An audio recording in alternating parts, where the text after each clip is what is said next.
Man, what an ending. That one was really a heartbreaker, and I had to take some time and calm myself down after that game. I was like shaking with the comeback. It was almost amazing, and it just fell short with Keegan not being able to like hold on to that ball. Sam Hauser had his hand on it, so I get it. But then I just the way it ended, obviously the ref's not calling the foul on Colby getting hit in the face. It's a tough one to swallow, but I think before I really get into talking about this, I just want to say like coming into this game, I kind of already chalked this one up as a loss.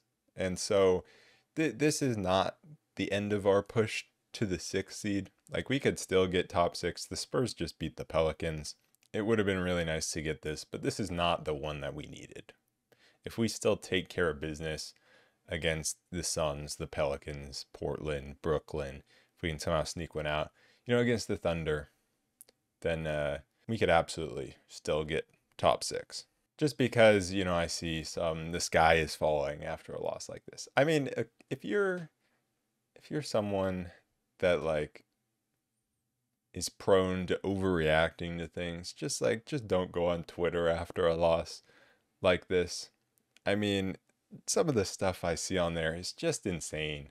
Like during the middle of the game, people talking about Fox is gonna leave because the Kings front office isn't doing anything to help him. Like, what are you talking about? And like talking about how, oh my God, we need a roster overhaul because we're getting beat by the Celtics, the best team in the league in Boston on the second night of a back to back without Malik Monk and Kevin Herter. Like, what are we talking about? Because I think, prior to Celtics inputting all of their, you know, end of the bench guys, the fight from the Kings was not bad. Like, it definitely by no means was a perfect game, but at this point, I don't really expect perfect games because we just don't really have the personnel. I mean, I said it like if Malik Monk or Fox go down, we just don't have anyone who can handle the ball after that. And so it's always going to make it tough. And so you have to somehow find a way to win by grinding out games. And it was not a bad effort that the Kings put out there. The game was a little ugly at some points, but that's exactly what we needed. At times it felt like the Celtics were playing better, but then you look at down at the score, it's only a 14-point game, and then a few, a three, a stop, a three later, and you're right back into it. That's how it felt a lot of the game. And then going into the fourth, they gave themselves a chance and just couldn't really knock down the shots.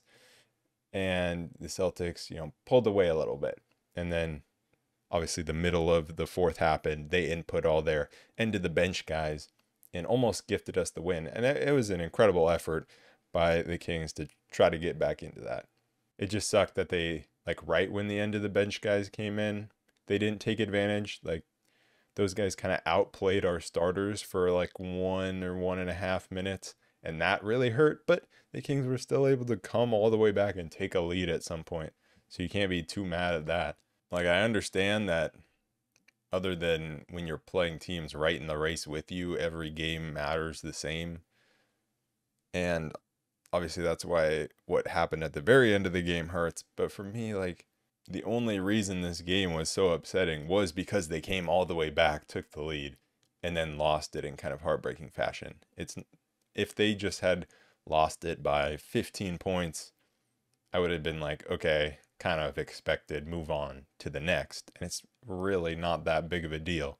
But De'Aaron Fox, he did everything he could, playing 44 minutes, 16 for 29 from the field, 7 for 13 from the three-point line for 40 points, and just missed that mid-ranger at the end. There was a time when Keegan, like the point 0.1 seconds that Keegan had the ball, that in my mind, it felt like in that point 0.1 seconds, I had thought like we just won the game.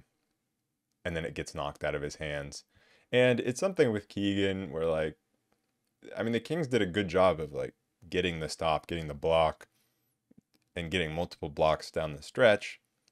Keegan's a little bit slow, and so just with his like movements. I'm sure you know what I mean. He's just kind of a slow player, and the Mike Brown talking about he's getting a little wiggle. Like that's the thing. He doesn't have that wiggle. He's like a slower player, and so when he just has the ball there, he kind of has slow hands, and so Sam Hauser has his hand right there, and he knocks it away, and it goes right to Xavier Tillman, who puts up the floater, and no one really steps up to contest that between Barnes and Sabonis. And that's because there was a guy in the dunker spot, and it was just a chaotic sequence. And then on the other end, Barnes does a good job getting in there to force a rebound. Keegan gets it, misses off glass, a tough shot, and then Colby gets clearly just whacked in the face. No call. I was just screaming foul, foul when that happened, and yeah, that's wild. With the ref looking right at it too. It just sucks. It would have been interesting. Colby going to the line. I mean, we'll talk about him just being in the game late. That was interesting. But him going to the line, obviously, I mean, has he been to the line this season? It would be interesting. He's not the best shooter. He's not the worst shooter. I wouldn't have a lot of faith in him to make both. But you make one, you go to overtime. It's interesting what the Celtics would have done. Would they have put their guys back in? I don't know. It probably not, but maybe. I don't know. But going back a little bit, let's just go to the start of the game. The start of the game was so ugly from both teams. One of just the worst offensive starts. It was 6-3 Kings at a timeout at the 6:30 mark of the first quarter. Keon came out, hit a three because the Celtics went under. Don't know why teams are still doing that. But good to see him be aggressive. And he took the first two shots. He wasn't hesitating. And I loved that about his game early on. Can't say the same about anybody else on the Kings early on. I mean, passing up good shots, not going up at the rim, hesitating under the rim so much, pump fake, getting blocked, passing out from under the rim, and then obviously just cold from outside. And it felt like they really needed to capitalize on that instance because the Celtics were not going to keep going 1 for 8 or 1 for 7 from 3, whatever it was. The Kings took 51 threes in this game. That's pretty crazy. And they just wouldn't go up with it under the rim. Sabonis wouldn't, Lyles wouldn't. Like, those were the two guys that I really saw a lot of that from, of hesitating under the rim. But other guys did it as well.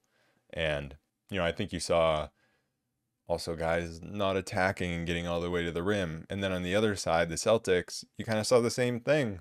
44 three-point attempts, not going to the rim, and they shot 27% from three. And it was just such an ugly game.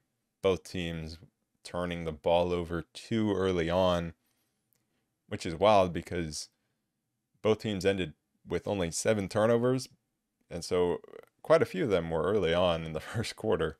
We just needed guys to be more decisive. Like Fox, maybe to play with the ball in his hands a little more. Sabonis to go up with the ball under the rim. Keegan to attack the paint.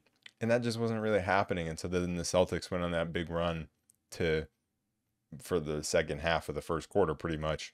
And if the Celtics realized like, oh, we can actually just drive to the rim.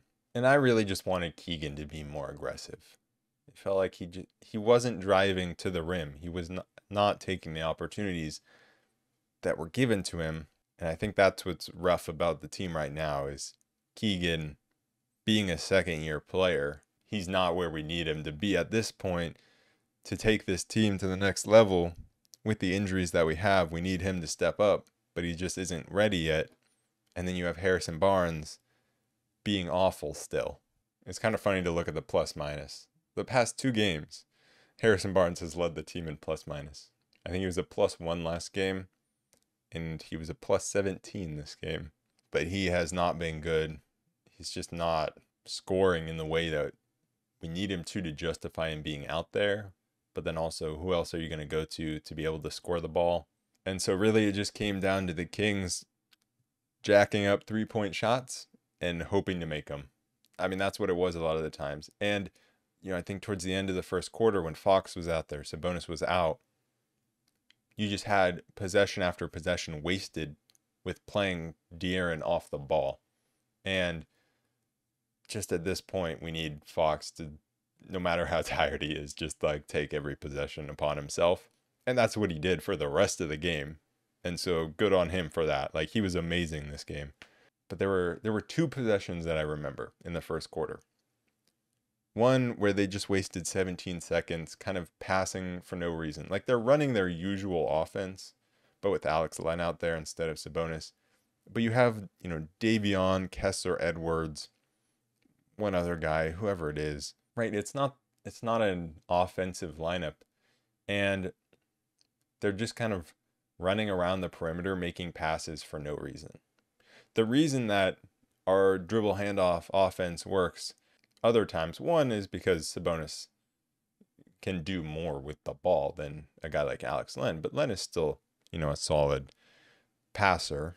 But really, too, it's like you have these shooters and scorers coming around that are coming around really hard, trying to create space, or, if they're getting run off the line, getting downhill. But then you have this lineup out there that just wasn't really doing that. Like Kessler is not that offensive player. He's not Kevin Huerter coming around that screen. And Davion, same thing.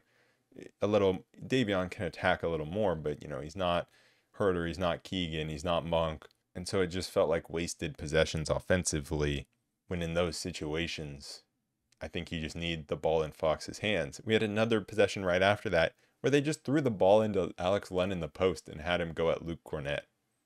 Like, what? What?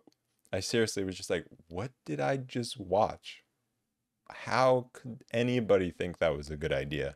And then after that, you had Fox getting the ball every possession much earlier on, and he was generating good shots on every possession, even to end the first quarter. He only ended the quarter with 1 point, I think. But he was generating good shots for his teammates. And it may not look like it because he only has 2 assists, but his teammates were just selling his assists, or they were, passing it one more to get a better shot. And you could just see the attention that Fox attracts, and it creates so much space for other guys. And it's just our offense went nowhere when he didn't touch the ball, and when he did touch the ball, we were getting good shots. Like even at the start of the second, when it didn't start out great, like you had Sasha going 0 for 3 from 3, he was getting open looks and just couldn't knock them down. But you had Fox taking it upon himself to kind of keep the Kings in the game, being super aggressive. Obviously, he had the 3 ball falling, which was huge. He went 7 for 13 from 3, but he still had 9 other baskets outside of that. Only got to the free throw line once, but knocked down 9 shots on other parts of the court, mainly right at the rim. His mid-ranger has not been great this season. It's dropped off a lot since last season. And so it'd be nice if he could get some of that back, but he was able to do it at the rim and then from 3 in this game. The Kings, as though they couldn't cut into the lead because the Celtics were scoring with ease. They were getting into the paint. Like Drew Holiday was getting into the paint. You had, Kristaps getting mismatches. Peyton Pritchard was really good in this one. But you had the Celtics go zone, and the Kings were able to get penetration. I thought Davion was pretty good penetrating against the zone and kicking out for 3-point shots. And it was funny, I joked about, when the Celtics in the middle of the second, Jason Tatum was off the floor, and they just were getting it to the rim, it felt like every time, and scoring. And I was like, they need to put Jason Tatum back in so that he can just chuck up some shots and we can actually get some stops. And that actually happened. Jason Tatum came back in. The Celtics started just settling for a bunch of jumpers. Kings got some steals. Fox just took over 20 points in the second quarter. And him, Davion helping out. I think Keegan hit a 3. And they cut the lead to 4 by halftime. And that was all with Sabonis having a very, very poor first half. He just kind of felt non-existent. Harrison Barnes also not very good. Keegan, he knocked down a 3, but not good. Trey Lyles, not good offensively. Sasha missed 3 open shots. It was all Fox. In the third quarter, interesting. Porzingis not out there to start the third quarter. Don't know what happened there, but he still just came right back in the game. So I don't know what was going on there. But Sabonis had a much better third quarter. He finally started imposing his will and getting offensive rebounds inside, although then like he got blocked by Al Horford when it felt like he should have finished. But he was able to get some shots to go inside, was much better in the paint, rebounding the basketball and pushing the pace the other way. Felt like he was able to make his mark much more in the third quarter than he did in the first half. But even with him playing better, the Celtics still got off to a really good start just because, they were making shots. The Kings weren't. But the Kings were able to respond with a 10-0 run with a bunch of spray threes. Davion was getting opportunities outside. And so the Kings, they just kept giving themselves opportunities by hanging around. There were definitely some times, some defensive miscommunications or just maybe turning off for a second, and the Celtics would slip to the rim, get open dunks. That happened quite a bit, and it happened to Keegan a lot. And Keegan didn't have a good game defensively, and specifically off the ball defense for him. Trying to follow Jason Tatum around, and he was trying to deny him the ball, but he just was a little too slow, and a lot of times Tatum would cut to the rim, or he would just kind of lose him, like hesitating on whether to switch on a screen. There were a bunch of those moments. When he got on the ball, he was better, but that off-ball defense wasn't great. And the Kings just in general, a lot of Celtics slipping the screens and going straight to the rim, and the Kings were having a problem with that. They tried to go zone, and then pretty much the same thing happened where Porzingis just goes to the middle, goes straight to the rim and gets a dunk. And then towards the end of the third quarter, it was just kind of both teams chucking up threes, really fast, chaotic pace. Lots of misses. Sabonis missing from the free throw line. Kings 7 for 13 from the line. Sabonis 4 for 7. Not good, especially in a 1-point loss. And then there was a pretty tough sequence for the Kings to end the third quarter, where you had Sasha. He hit a big three in the corner to kind of keep the game close, to cut it to 5. And then Pritchard responds for 3. And then it looked like the Celtics fouled Kessler Edwards underneath. I thought pretty clearly. Never saw a replay of it, though. And then Tatum goes to the line on the other end. And then really the play that really hurt was what happened after that, where the Kings kind of had an opportunity at an open 3, passed it up. Kind of no one knew what was happening. I think it was Keon throws the ball away, and it turns into a dunk for the Celtics. And then Fox comes down, scores, but then Tatum hits the 3 with 1.5 seconds left. And so it wasn't like the worst case scenario sequence. The Kings still scored a few times, but like it was not a great way to end the third quarter. And it just was a little sloppy all around. And so really the Kings just needed to get very hot. And they weren't at the start of the fourth quarter. You had a lot of moments under the rim. Trey Lyles, Domantas Sabonis passing out from under the rim. You also had a 4-on-2 fast break with only one Celtic under the rim. Could have easily gotten a dunk. And they pass it out to the perimeter. Keegan misses a 3. They get the offensive rebound and Keegan hits a midi. And so they still score, but still just not great decision making. And it's about them not really attacking the rim. The fourth quarter, they just settled for 3 so much. Even when the Celtics put their bench in, they wouldn't go up in the paint. They were scared of Luke Cornett. They were scared of Kristaps Porzingis. They wouldn't attack the paint, and they just looked tired at that point and kind of defeated, which is why it's kind of wild then. The defense wasn't good either against that group, but then they called a timeout and they finally started punishing that bench group for the Celtics. Fox just taking over offensively, and they were getting the stops, as they should against that lineup. And they needed to be perfect down the stretch, and they really almost were. It was so close. And so they put Colby Jones in for Davion Mitchell, I believe it was. I was surprised it wasn't for Harrison Barnes, but it was for Davion. And so it was kind of the Kings not waving the white flag, but Mike Brown just saying, this is our last chance. I'm going to throw a guy out there and just see if it works. And it did work. Colby came in immediately, spin move into a nice shot around the rim. and the Kings were able to get stops, and Celtics were just missing because they don't have the best players out on the court.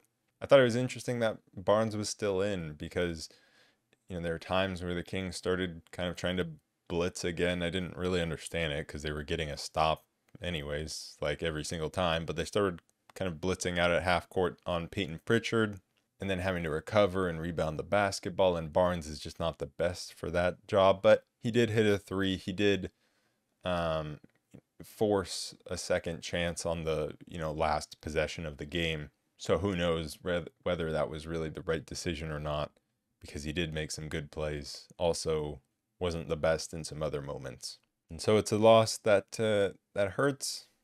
But you just got to move on because it was never a game I really thought we were going to win. And I said the only way we're going to win this is maybe the Celtics will just not really be trying. And that's almost what happened. And I do think it was a good fight because we were in it despite shooting poorly from three and being on the second night of a back-to-back, not really getting to the rim. Sabonis just needed to be better scoring around the rim, I think, and really imposing his will inside. And then I wanted to see Keegan be more aggressive coming around those screens, attacking into the paint, because he's one of the guys that can finish against the bigger guys in the paint and not get blocked, because he himself is a pretty big and long guy. And then obviously you have Barnes not playing well. Keon only playing 17 minutes in this one, which was interesting. I didn't think he was bad, but maybe it was just Davion being better. And I think that was definitely true. Davion had a good game. He was good offensively, good defensively. And we also saw Alex Len only playing 3 minutes. And the Kings definitely got punished in the paint a little bit for that, but I think they were just relying on the Celtics taking a lot of jumpers and trying to contest them as best they could. And with Len out there, it's not going to be good against a guy like Porzingis. Trying to stretch out and contest him is not going to be good for Len. So I think that was the idea there. For Zenkov, he's finding his footing, and I think you can really see what he adds to the team. But he just missed some open threes early on. I mean, Lyles was missing as well, but he's someone that we need to play just because we need to get offense from somewhere. And I think this season has really just sucked for him because it felt like he was kind of trying to find his way in the NBA early on. And then he finally did. He finally found, he was, finding a way to impact games and found his way into the rotation on a regular basis. And then he gets injured for like 2 months. And so defensively, I don't think he was good in this game, at least very early on. I think he got better as time went on. Last game, I don't think he was good defensively either. But we saw early on in the season, I think he was good defensively. In the first game back from injury, he was good defensively. And so, no, he's never going to be the best on guarding guys on the perimeter, but I also think he just needs to find his groove. And I think he'll be better next season once he has, a full season under his belt, because I just think it's clear every time I watch him that he is a smart player and he is a skilled player. And so I think he's only going to get better and look better as time goes on. Kessler Edwards also saw significant minutes. There was no Chris Duarte in this game. So Kessler saw 10 minutes and knocked down 1 3, but went 1 for 4. Attempted to play defense on Jason Tatum, and Tatum was just like shooting over him. I mean, not that Tatum had the best game, but there was just like one moment of that. I didn't think it was necessarily a bad game from Kessler. And I think he's shown flashes of being more consistent from the 3-point line than he was before, like last season. And I think in his minutes, defensively as well, I think he's earned a chance to, continue to get a chance next season. This season, though, it'll be interesting to see down the stretch, and especially in postseason play, whether that be play-in or playoffs, if he sees minutes.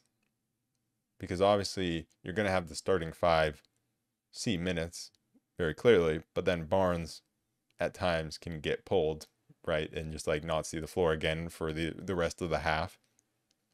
you have Lyles and Vezenkov who are obviously going to see minutes, and Len at the 5, Davion's going to see minutes. And so maybe that's all, but if you need a defensive wing, it's probably going to be Kessler. So he could see minutes in important games.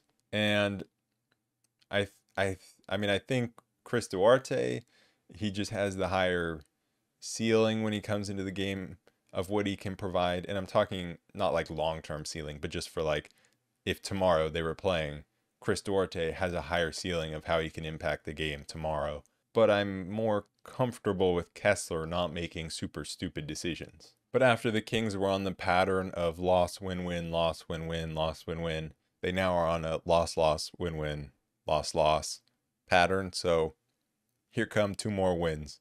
And obviously it depends what other teams around us in the standings do.